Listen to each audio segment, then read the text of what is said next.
Hari Om everyone. Today's shloka for contemplation is Sankhya Yoga 2.13.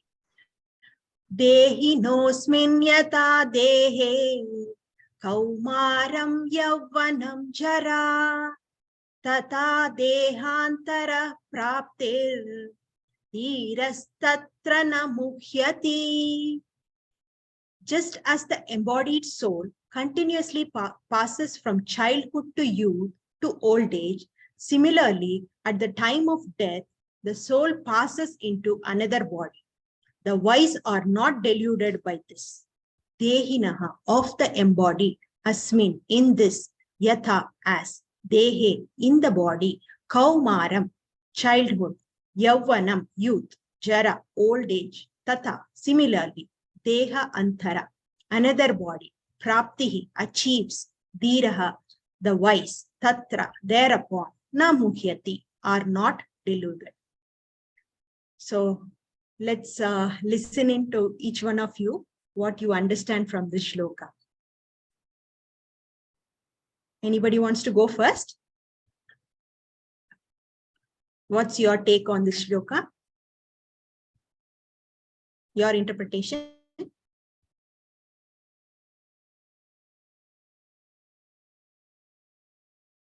I'll call upon people who I see based on the order I can see here. Rajashekar ji, you want to go first? Yes, ma'am. I think this will continue of the previous sloka, where I believe we discuss this in detail.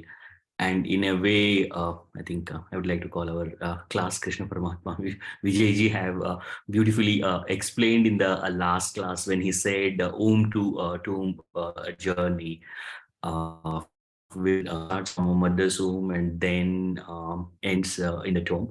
However, that is with respect to the current physical form we are in. However, the consciousness, soul, or the being, what we call with different names, it continues its journey going into another physical body, and then the journey continues. And the way they are explaining is the wise ones are not deluded by this. So once we get that understanding, we know that this physical form is again a temporary one, and once that doesn't mean that the soul dies. It's just the death to that physical body, and then the journey continues. So that's a meaning, and I believe that's what Krishna is explaining that to the Arjuna in the warfield. And in our real life also, once we get an understanding of this, I think we reiterated in the last class that the way we look at life, the way we look at ourselves, the way we look at others, whom we call the close ones or any other beings, it changes. Yep, I think that's my interpretation of this one, ma'am. Excellent, Rajashekar ji. Thank you. Dr. Anju, you want to go ahead? Madam, I didn't understand much about it. Okay. I was just listening to Rajashekar ji. What I thought is that same way as from... Maybe, Madam, I will explain it at a later time. I am not... Sure. No issues. No issues. Please. After you listen to everyone, if you can come back and always put your perception. Preeti ji, you want to go ahead? Yes, ma'am. What I understand from this shloka is that what Krishna tells Arjuna is the transmigration of the soul, moving from one body to another, and we pass through so many phases of life. Like in this, it says childhood, and teens, and then finally old age and death. But the soul does not die, and the soul moves on to another body. But for a wise man or for a learned man, it really doesn't matter whether you are in this body or that body. Basically, it is how you get connected with with God or with consciousness. That's what I understood. Being the first class, my knowledge is not so great. So this is what I No, kind of it's understood. perfectly fine. You are right on point. Okay. So this is what I understood, ma'am. Okay. We'll Yeah. also listen to what others Sure. think. Thank you, Preeti. Krishna ji. Yeah, so as Raj, it's my point, just addition to Raj Sekharji's point. So I also interpret the same way. So it is just the soul remains same, and it is a true purpose and true meaning which the consciousness, the soul, which gives us a meaning. But Arjuna in this through picture is Krishna is telling Arjuna the same conversation is happening. So these are this physical, this gathered knowledge, or for this physical entity or physical uh, object, but who we are is the consciousness, the soul, which remains same, and it transforms from body and from many births and from many physical forms. So need not to worry on that. So that's how I got interpreted to this. Thank you, Krishna ji. Wonderful. Thank you. Arjun ji.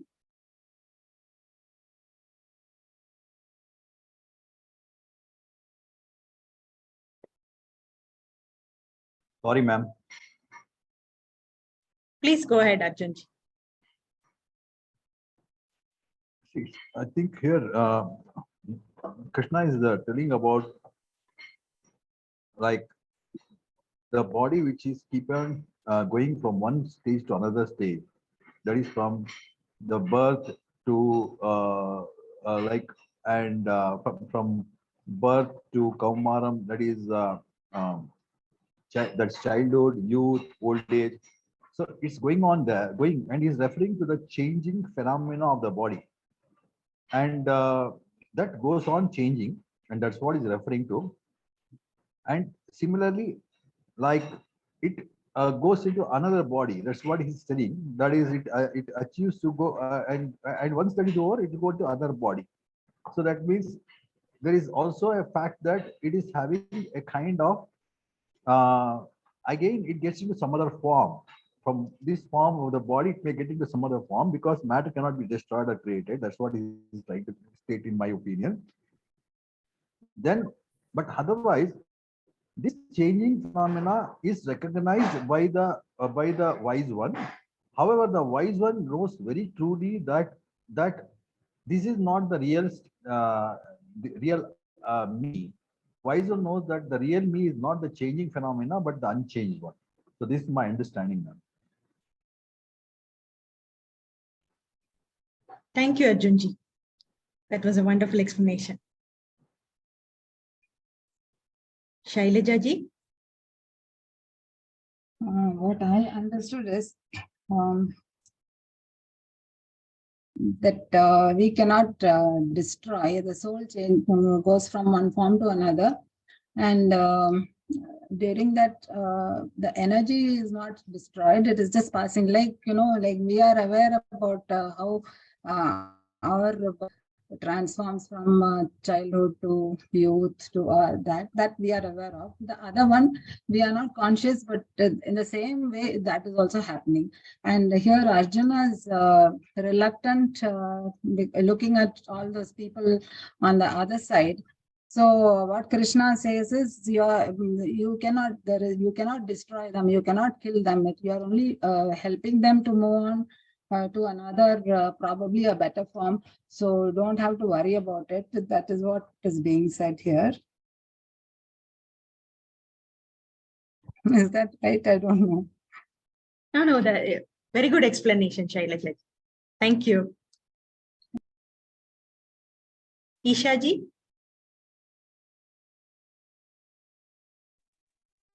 It's almost same. I feel that Arjuna is actually he's having second thought about killing a person because that person will be no longer. So Lord Krishna says, what makes you think the person will be no longer? Because from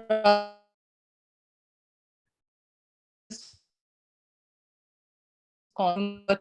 We are a baby, then we become a toddler, and teenager, adult, old age. So the physical body is actually changing. So the soul is continuously passing through all the phases in life. Similarly, after death, after this body goes, it will just pass through. So nothing is constant. Everything is changing. Even within body, they say every cells in the body also changes every 7 years. All the cells are dying, and they're that's what I read it somewhere, not sure, but yeah, everything is changing within the body. Yes, one day the body goes and the soul finds a new, absolutely new body. Okay. Any more points, Ishaji? No, that's it. Okay, thank you. Raviji?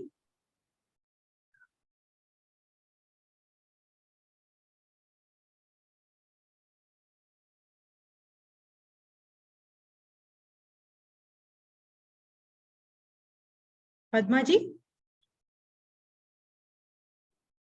Yes. Yeah. So in this shloka, how I see it as Krishna is saying that the body is subjected to many things like death, disease, and old age, and a lot of sufferings. However, the soul does not get affected by any of this, whether it is disease, whether it is your age, whether anything else you go through in life. The soul is not affected by it. So the soul will, and there is no death or birth for the soul. It is coming using the body as an instrument to function in this world. So when the body decays, or when the body is no longer of any use, the soul will leave the body when it is time, and then it will go on to a new, it will take up a new form. So here the important thing in this shloka is, as you know this, that you are the essence, the soul, you are the soul and not the body. The association with what the body is going through because of the mind, emotions, intellect, whatever you are experiencing, that is not really you. And when you are clear on that, you are not deluded by whatever is happening in your life. Do not become very sad when something bad happens, or you do not become very ecstatic when something good happens. So there is you just observe it like everything is just passing, it's all going on its own, and then you are not deluded by any of this. Yeah, that's also Shubhaji. Thank you, Padmaji. It was an excellent explanation. Yes. So, anyone else want? Raviji, you wanted to? You're there? Yeah. Yeah. Please go I'm ahead. there. I couldn't unmute. Yeah. Please go ahead. So according to me, I felt that probably one of the painful thing for humans in general is death.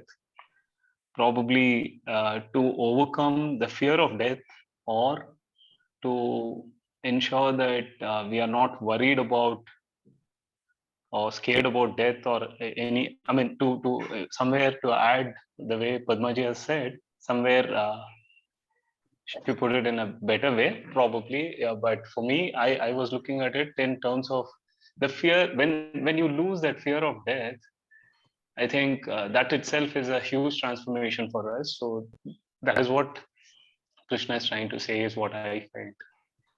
Okay. Thank you, Raviji.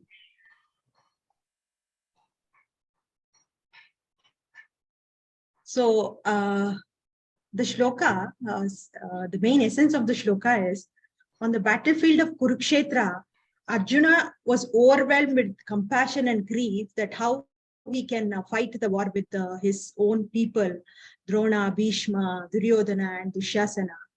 And he didn't like the idea of fighting, and he was in a state where he just wanted to run away and just give up the kingdom and not fight the war. So Krishna was consoling him and giving him the knowledge of the soul. So the essential message of this shloka is, body is temporary and the soul is eternal. So just as the embodied soul continuously passes from childhood to youth to old age, similarly at the time of death, the soul passes into another body. Same way, just as our physical body goes through the stages of childhood, youth, and old age, and the slide which Vijayji showed last time, same way our soul also passes through another body based on our past karmas. So as a wise person, you are not supposed to worry about all these things, because this is all temporary, is what Krishna is trying to say there. So the main essential essence of the shloka is, change is natural, so please don't worry about that change. So that's how, that's what the shloka means. Sir, can you please add, Vijayji? Yeah, Shubhaji. Thank you very much. So let's dig a little deeper into the idea of death. Let's look at what is death. So the general concept all of us carry about death is, we see that somebody has ceased to exist, and then we say that that person has died. We either go and burn, or we go and put them under the ground, right? So usually we have a concept of death associated with that particular person not being there anymore. Let's question that idea of death a little more deeply. If you look a little closely, what are we calling as death? Something that was there in front of me is no more there, isn't it? That is what the idea of death is. And it is no more there, and it won't come back in that way, is what we generally refer as death. For example, in the video, right now you see a book. And now, in that place, that book is no more there. This you don't call as death. This you generally call as, the book appeared and the book disappeared. Book appeared and the book disappeared. This we don't refer as death. Death is, if let's say the same book, I take a, let's say matchstick, and I put it under fire, and when it burns, then you may say, oh, this book has died. So what is that we're calling as death? Death is generally when a particular form ceases to exist, isn't it? That is what we call as death. When no more we can see it, or we can touch it, or we can perceive it in its form. If this form is no more there, then we say it's death, isn't it? So now let us question whether there is truly something called as death. So now you may say that if I take matchstick and if I light fire to this book, and if this book burns away, where is the book? The book has died. Right. You're absolutely right. In this form, the book is no more appearing. But what is that ash? What is really that ash? Whatever was once the book was appearing in the form of the book is now appearing in the form of the ash. And during the process of the burning, some of the parts of the book has escaped into air in the form of the heat. So what was once book, when I burn, becomes heat, and maybe even some vapors and some ash, right? all of us know through our simple science understanding, energy can neither be created nor be destroyed. However, energy can be converted from one form to another, isn't it? So, in a way, I can say, whatever was the energy that is making up this book, whatever is the energy that is making up this book, when I burn, it has got transformed. So the form in which this was appearing, the energy was appearing, is no more visible. So it has transformed into another form. It has now become ash. Now the same ash is what you would throw into the ground, and the same ash is what would be taken up by the Mother Earth. And when you put a seed, it is the same ash in the form of some minerals that is supplied to the tree. And when the tree once again comes up, you can once again make paper. And through those papers, once again, you can make a book.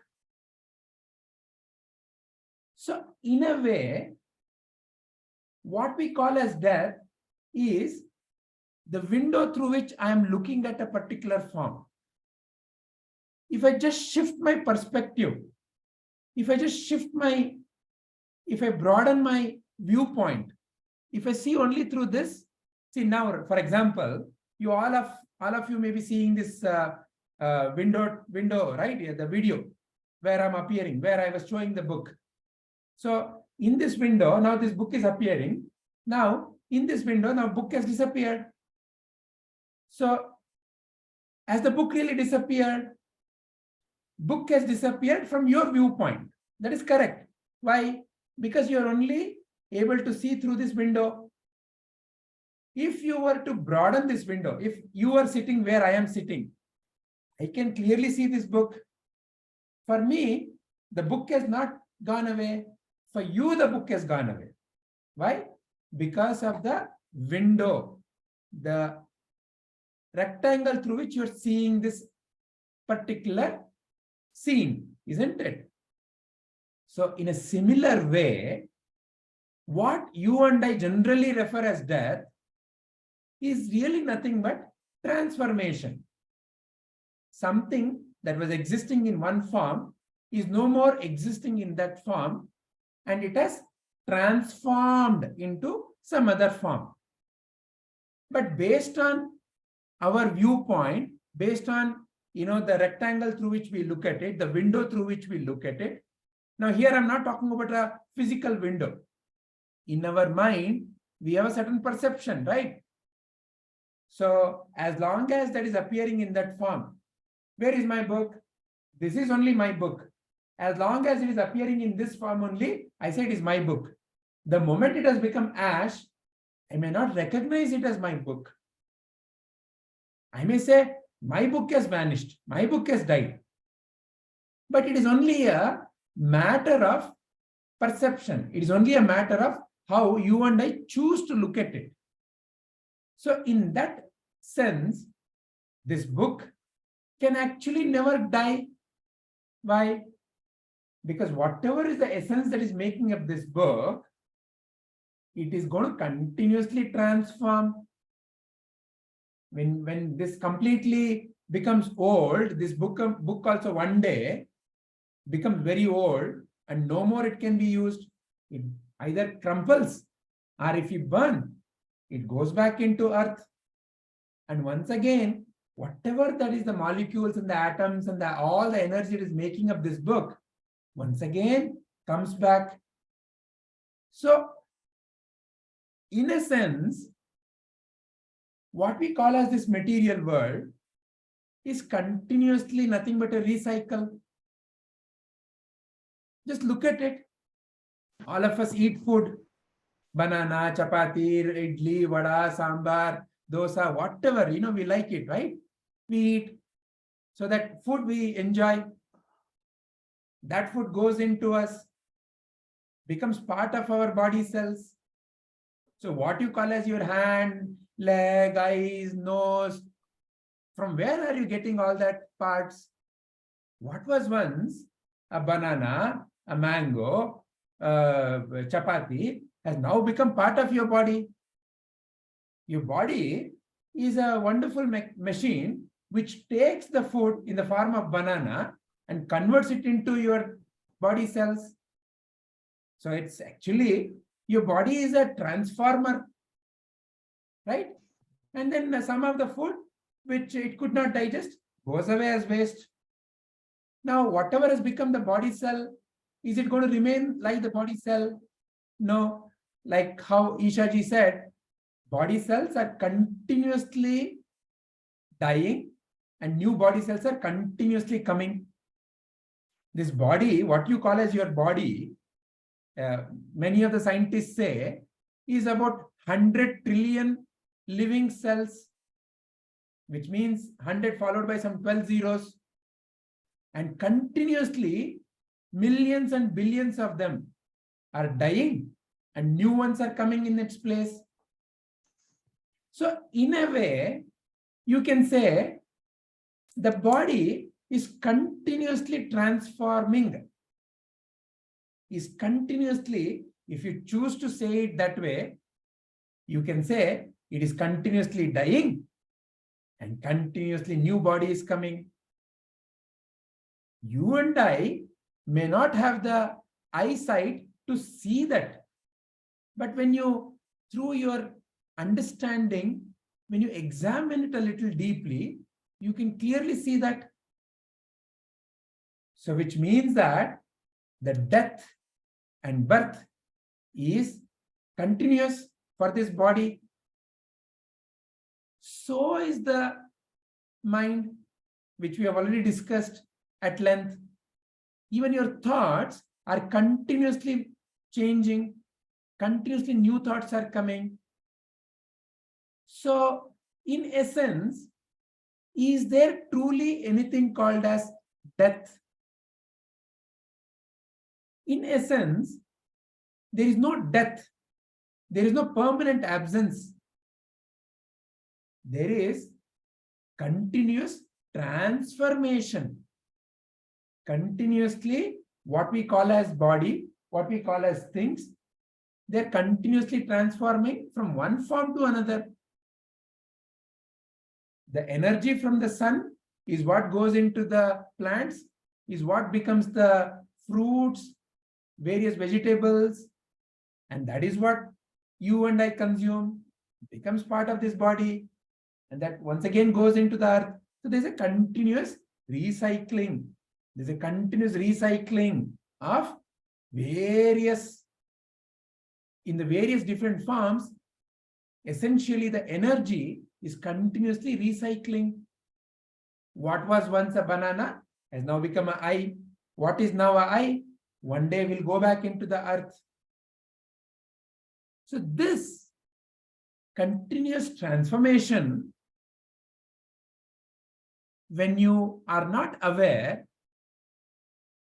you may be connected with the form deeply. Just notice a little carefully who you call as your husband, wife, children, mother, father. Just notice a little carefully.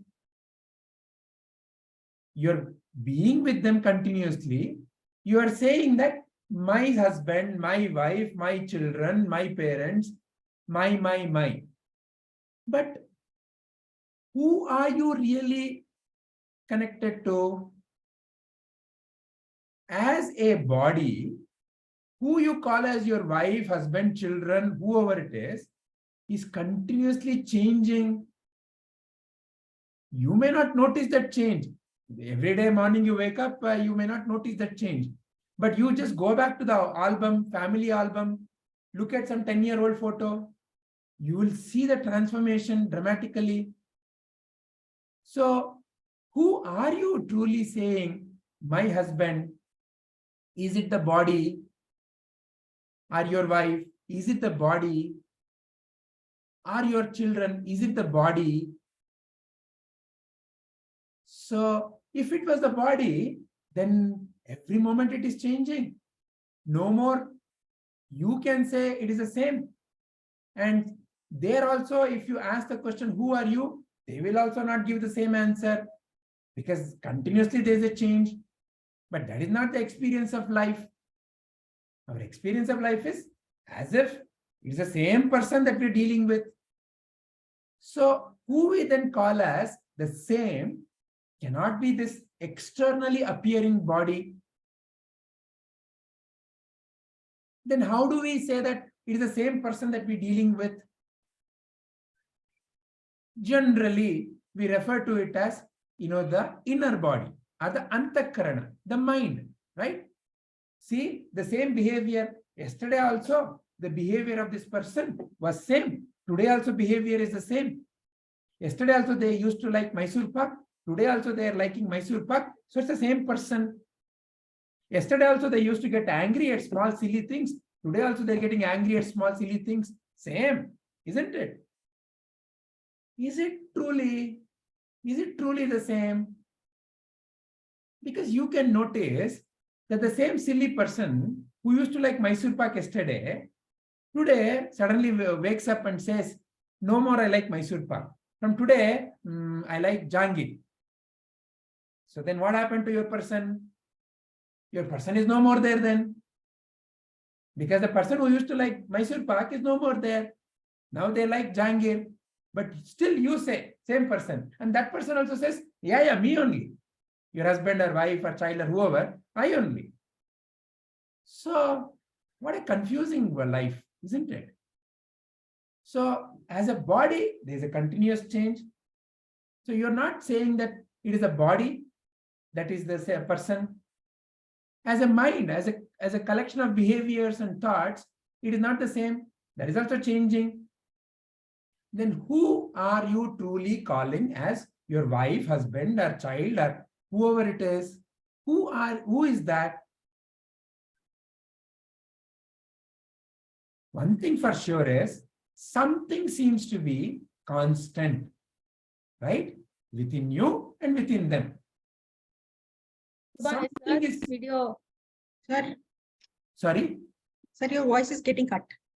Okay, let me stop my video. Sir, you are not audible.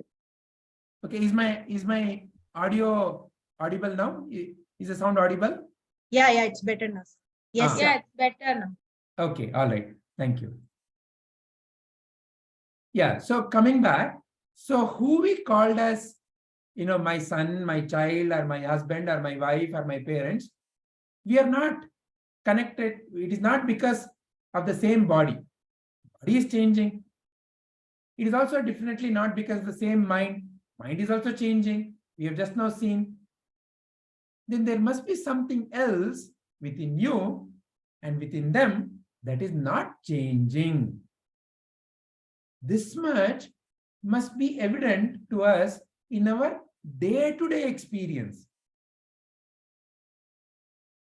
So that which is not changing, what is that? What is that is not changing? When you discover that, when you realize that, that is the freedom for you. Why? Because all along in life, you and I suffer because we're connected to the changing. We are so deeply connected to the changing. We are deeply connected to the body, our own body and our own near and dear one's body. So we are so deeply attached to this form. So the form is changing, though it is changing, we are so deeply connected that one day when the form completely disappears, we become so crestfallen. Isn't that simply a delusion? Isn't that simply a way by which we have not understood the reality clearly? So wouldn't someone, like how I was showing in the video, if I kept on showing in the video, in that rectangle, a book, and suddenly it goes away, and if let's say you start crying, wouldn't somebody come and tell you, hey, stop crying? That fellow is just taken it out of the frame. It has not really disappeared. Wouldn't anybody come and tell you? Wouldn't even a small child tell you that? So what is so great about it? It has simply transformed. Why? That is the nature of life. So therefore, first and foremost, our attachment, our deep association to the physical form and the mental form is what Sri Krishna wants us to question here. He's saying, see, again and again, in all these shlokas, the first thing that Sri Krishna is bringing to our attention is somebody called as a wise person. Who is a wise person? Most often we think of a wise person as someone who is old, or someone who has a lot of gray hair, or someone who is asking a lot of whys. Which whys? WHY. Lot of whys. Why is it like that? Why is it like this? Why it should not be like that? So, who is truly the wise that Sri Krishna is referring to? Right from the beginning, Sri Krishna is referring to somebody called a wise person. Who is this wise person? In this simple example that we took, anybody who recognized, I am just deluding you, it's just a play of your eyes, because I'm showing something in the frame and something I'm not showing in the frame. It's simply a trick. Anybody who realizes this will come and tell you, stop crying, isn't it? So, like that, the one who has realized the nature of the change will not be deluded, because change is the only reality in front of your eyes. The only constant thing is change. So then, what is it that Krishna is saying here as something called a soul which moves? What is that he's talking about? What is that is not changing in you? Your own awareness that something is changing is not changing, isn't it? Then what is it that passes from body to body, which he is calling here as a soul? For a moment, look at that aspect. See, for a moment, look at your own idea of, let's say, life. Or let's take a very simple example. The way you talk. Okay, let's take a simple example. The way you talk. For a moment, reflect upon how you talk and what your near ones say about the way you talk. Haven't you heard many come to you and say, hey, the way you talk is like exactly how your mother used to talk. Or maybe they may say, this is exactly like how, your grandfather, this is exactly how he used to talk. Something like that. They may say that with reference to the way you talk, or maybe the way you smile. When you smile, they come and say, oh, when I look at you smiling, it looks exactly like your dadappa, or your chikappa, or your somebody. Or sometimes you may see these people who do mimicry, no? When they're doing mimicry, have you noticed them? Their voice becomes like the people that they're mimicking. Their body language itself, the way they move their mouth, the way they sit, the way they smile, the way they move their head, everything looks as if like that other person. It is as if like the other person has come into this person. We all hear about all this bhuta and preta, right? Parakaya pravesha. Bhuta has come. When Bhuta has come, he's acting like that other person. Please tell me now, when you're smiling like your grandparent or your parent or talking like somebody, your relative, is it like their Bhuta has come into you? Can we, if I'm totally, not aware of all this, may simply say, oh, the bhuta of your mother has come into you, that's why you're smiling like that. Isn't it? Isn't it just a simple statement of ignorance? What is that that has really come into you? You have gathered, please understand, please look at it, whatever you've gathered in life, in terms of your mannerisms, you've gathered only from the people around you. They say, right? Monkey see, monkey do. You all know that story, right? The story of the hat seller. One day he was sleeping under the tree with his bag of hats, and when he wakes up, he finds that all his hats have disappeared except for one or two, and he's searching frantically. He sees that above the head there is a tree full of monkeys and they're playing with his hats. Now he doesn't know how to get his hats out. You all know that wise hat seller story, right? What he does, he figures out that they're doing exactly like how he is doing. So he wears the hat, they all wear the hat.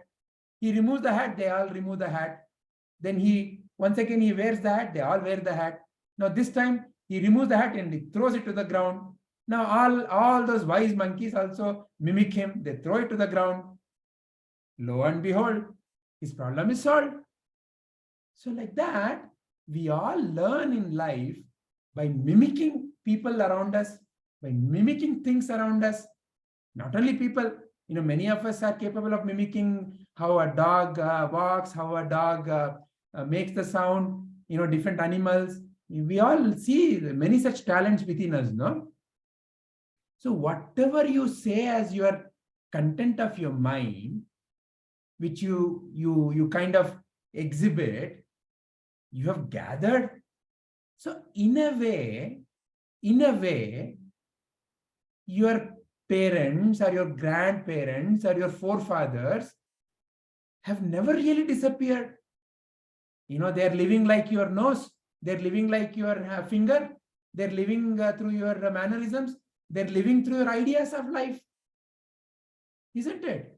What you call as very proudly my family lineage. How my some of you, especially our Arjunji sings really nicely. When you ask him, how can you sing so nicely? You know what Arjunji will so happily say? My grandparents used to be great singers. So he has got that somehow, right?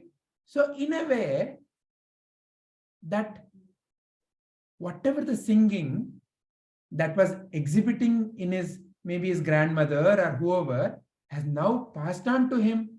So in a way, his grandmother has not really disappeared.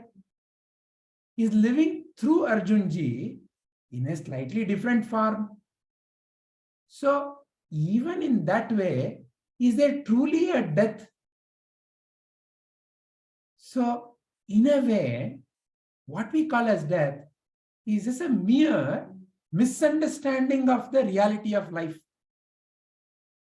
Physically, there is no death, because right now we established energy can neither be destroyed nor be created. It is simply transforming. As a mind, as different thoughts, your thoughts are from your people around you, from the things around you, from the events around you. That is what you call as, my thoughts, right? The language you speak, the ideas you picked up, nothing is really truly in that sense truly yours. They all have been picked up. So in a way, nothing is ever truly dying. It is simply moving from one form to another form. Moving from one form to another form. The form may be a physical form, the form may be a mental form. So there is truly no death. And the one who is watching all this forms appear and disappear, who is that? Who is aware of all this change? There must be something within you who is not changing. Because that's the only way you can ever be aware of all this change, isn't it? If you yourself are also changing with your body or with your mind, how can you be noticing this change? So that reality is what the wise has realized. So therefore, they simply know that this is all a trick. This is all a play. I am seeing through a small window. And the moment I expand my window of my perception, this grand illusion, I can see the connecting pieces. It is like, you are sitting as an audience and you're seeing a drama and a character appears. Dushyasana appears on the stage and there is a deadly fight happening between him and Bhima on the stage. You see that, and Bhima kills Dushyasana, drinks his blood. You are, oh my God, death. And then the scene ends. You go back to the green room. That fellow who was just killed is already there. You are not deluded by this. You know, hey, this was just a drama. He was just acting like Dushyasana. So, likewise, the change in the forms is not deluding the one who has realized this essence. So, Sri Krishna wants us to reflect on this and to realize this.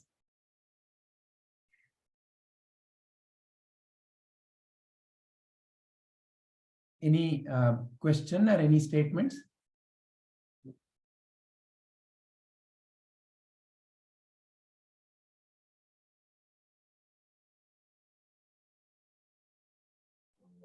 One question which comes to me now and then is the fact that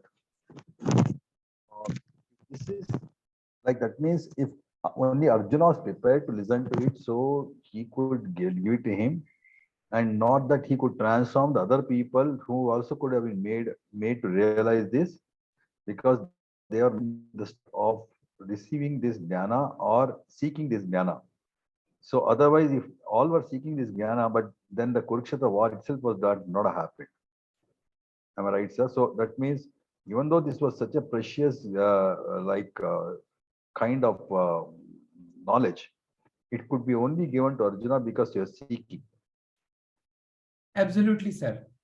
In the very beginning, 2.7, see, Arjuna says, I'm deluded and I'm confused, but Krishna, please guide me. Please tell me, yathā shreyaha syan nishchitam. So that seeking has come within Arjuna. Because of that seeking only, Bhagavan has started speaking to him about this jnana. Because of that preparedness only to listen, can this be given to Arjuna? Otherwise, this is not a new jnana. It is there, right here, in front of our very eyes. But I have to be ready to open my eyes. Meaning what? I have to be willing to listen and observe and practice. And that is the state of the mind of Arjuna. So therefore he could get it. So the reason is, when I go out in this world, I know that there are a lot of people who may need such kind of knowledge. But me telling about them, about it, will not make any sense, because they are not into that receptive state. So I'll be looked as a fool, or I'll be looked as a misfit if I were to tell them that this is what is needed. So what I usually do is, I just be in silence. I do what I live this phenomena, this kind of life, and I just live. That's it. Without telling them that this has to be led like this has to be done like that. So I think by this, I am also getting a lot of peace nowadays. Earlier, I used not get peace because I wanted them to listen to these things and understand this. Nowadays, I just witness even that. And only if a question is asked and I know that that person is receptive or would like to really is a true seeker, then only I open my mouth and share something. Absolutely.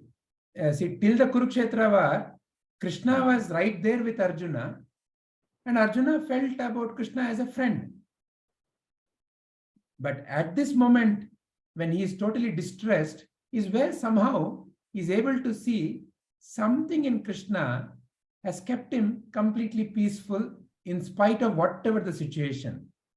So in that same way, the silence that you speak about, your very presence will help the transformation process.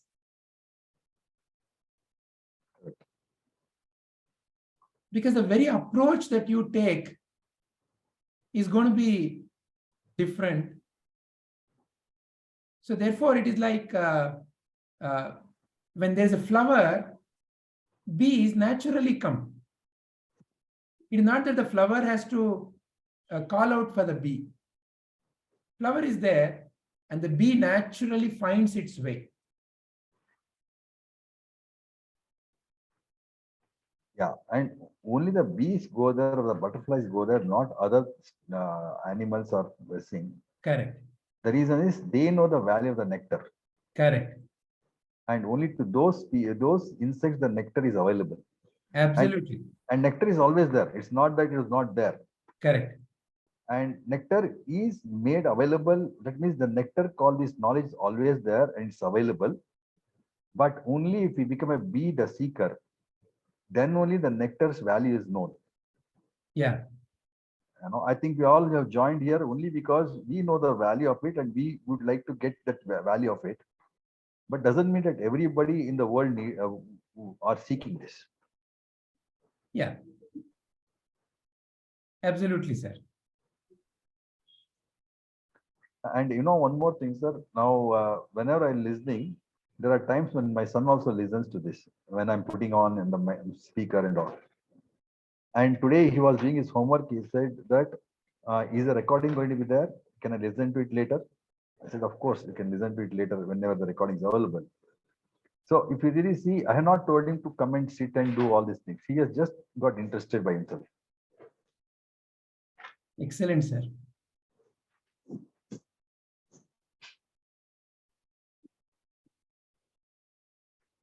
So the moral of the story is give to those who seek, and rest of the time be a witness to everything which is going on. Yeah. Thank you, sir. Thank you, Arjunji. I saw Raviji unmuted. Was there any statement or question, Raviji?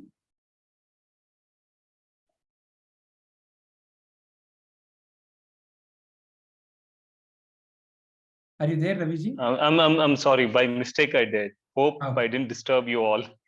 Not at all. Not at all. Yeah. I mean, maybe if I would have had any other conversation with anybody else. No, there was no conversation. Yeah. Okay. Sure. I just remembered the saying, when the disciple is ready, the guru appears. Maybe that is how we found you, maybe. So here, guru means this essential knowledge. Because at the end of the day, this essential knowledge is what liberates you. Guru is not a person.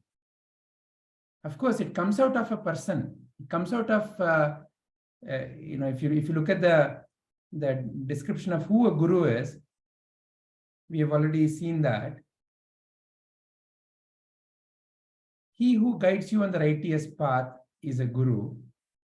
When a parent or teacher or a friend or an animal or a bird or a plant, when it conveys a message of righteousness, they embody a guru. A guru's knowledge encompasses the creation, maintenance, and transformation at all times. A guru represents the voice of the creator himself in showing the righteous path for all beings at all times. Voice of the divine is revealed through the message of the guru. So in that sense, it is not a person. Of course, we feel connected to a form, but the Guru is truly this knowledge, this jnana. So in that sense, when you say this knowledge is eternal, sanatana dharma, right? Sanatana means what? Eternal. Eternal means what? It's been there. How can something be there? So what is there? What is that is there? Only if it is true, if it is truth, can it be there, isn't it? So that's the power of this jnana. That's why we refer to this as sanatana, eternal. And the practice of that, we call it as sanatana dharma. Dharma means the practice of it. So that which is an embodiment of truth in practice is sanatana dharma. So therefore, this knowledge, it is the true Guru. And when this is realized within, you and I and everyone embodies a Guru. So Buddha, when he was enlightened, he was asked, he said, oh, everyone is enlightened, everyone is Buddha, he said. Somebody asked, how can you say that? Don't you see people? Don't you see how vulgar, how cruel, how ignorant they are? He said, some have awakened, some are yet to be awakened.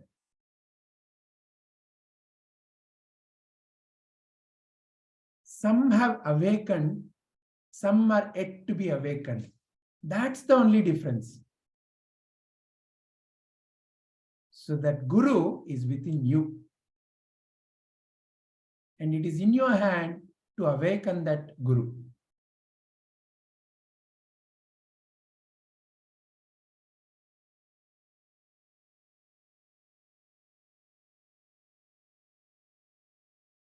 You resonate to the truth in this Bhagavad Gita because you already are that. Please see, there is nothing new that is coming your way. It's simply a recognition that is happening. It's like, that's why the analogy is a diamond is covered by charcoal. You cannot make a diamond. You only have to remove the charcoal. Diamond is already there.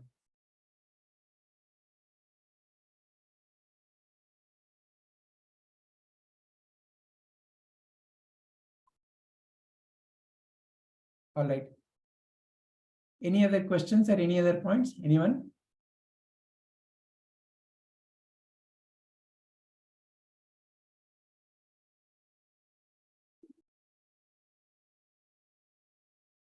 Okay. So Shubhaji, then do you want to chant the next one and we can end our today's session? Yes, sir.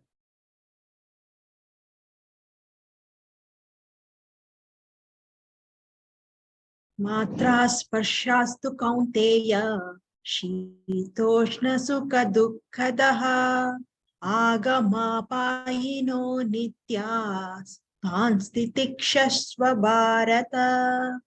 O son of Kunti, the contact between the senses and the sense objects gives rise to fleeting perceptions of happiness and distress.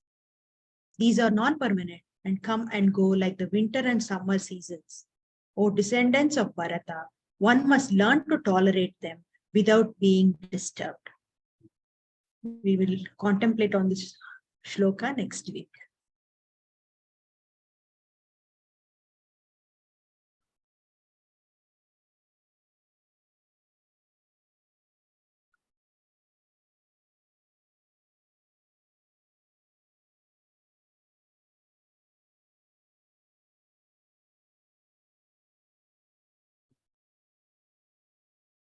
Padmaji?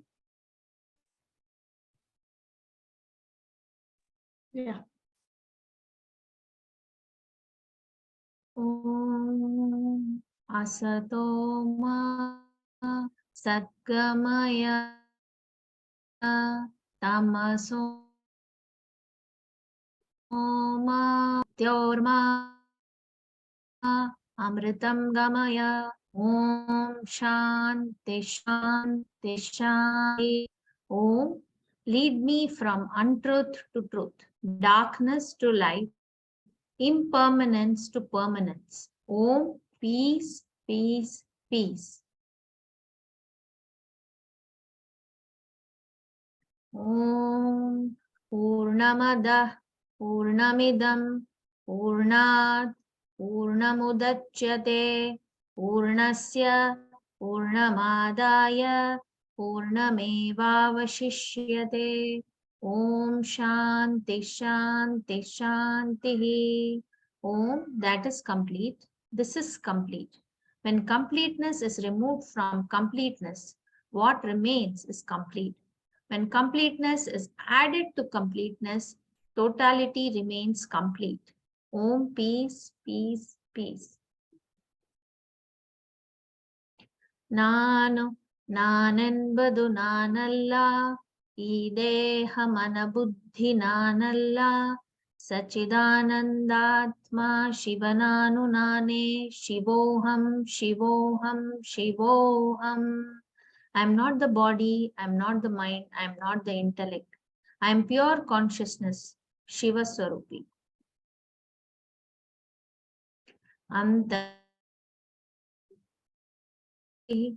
Pratyakjyotif parat paraha, Jyotireva Jyotihi, Swayam Jyotihi, Atmajyoti, Shivosmyaham. I am the supreme light of awareness, illuminating the outer world of objects, inner world of thoughts, and deep sleep state. I am the divine light of the nature of auspiciousness, Shiva Swarupi. Atmadarshanam, Brahmadarshanam, Brahmadarshanam, Satyadarshanam. Recognition of the self is recognition of the whole. Recognition of the whole is recognition of truth. Om Sahana Vavatu, Sahanau Bhunaktu, Sahaviryam Karavavahai, Tejasvinavadhitamastu, Ma Vidvishavahai. Om Shanti Shanti Shanti. Om, may we all be protected. May we all be nourished. May we work together, sharpened. May we be friends forever. Om, peace, peace, peace. Om Sarve Bhavantu Sukhinah, Sarve Santu Niramayaha, Sarve Bhadrani Pashyantu, Ma Kaschid Dukkha Bhag Bhavet. Om Sarvesham Swastir Bhavatu, Sarvesham Shantir Bhavatu, Sarvesham Purnam Bhavatu, Sarvesham Mangalam Bhavatu. Om Shanti Shanti Shanti. Om, may all be prosperous and happy. All be free from illness. May all see what is uplifting. May no one suffer. May there be well-being in all. May there be peace in all. May there be completeness in all. May there be auspiciousness in all. Om, peace, peace, peace. Loka samastaha sukhino bhavantu. Loka samastaha sukhino bhavantu. Loka samasta sukhino bhavantu. May all beings be happy, healthy, and peaceful. Hari Om Tat Sat. Hari Om, everyone. Thank you for joining. Thank you, Hari Padmaji. Om. Thank you, Hari Om. everyone. Hari Thank Om. you. Thank you very much. Hari Om. Hari Om. Hari Om. Hari Om. Hari Om. Hari Thank Om. you. Thank you. Hari Om. Hari Om. I'm ending the session now. Yeah.